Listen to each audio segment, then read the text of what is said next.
शाळा कळली।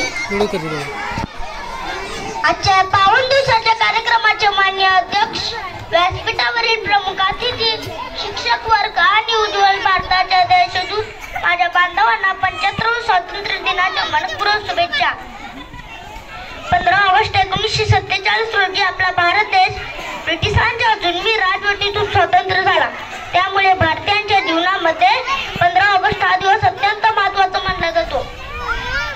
हे मिळालेले स्वातंत्र्य आपल्याला अगदीच काही इनाम स्वरूपात मिळाले नसून आपल्यातल्या असंख्य स्वातंत्र्यवीरांनी आपल्या परिवाराचा त्याग करून, रक्त सांडून, नवे तर प्राणाची आहुती देऊन मिळवले आहे। हे स्वातंत्र्य टिकवायचं असेल तर आपला भारत देश पारतंत्र्यात कसा गेला याचा विचार प्रत्येक भारतीयांनी केला पाहिजे। ईस्ट इंडिया कंपनीचा एक सैनिक रॉबर्ट क्लाइव्ह अवघ्या 100 सैनिकांसोबत आपल्या राजधानीवर कब्जा करतो, तेही युद्ध न करता। याचं कारण म्हणजे आपल्यातील काही लोक सत्तेच्या हव्यासपोटी त्यांना मिळाले होते।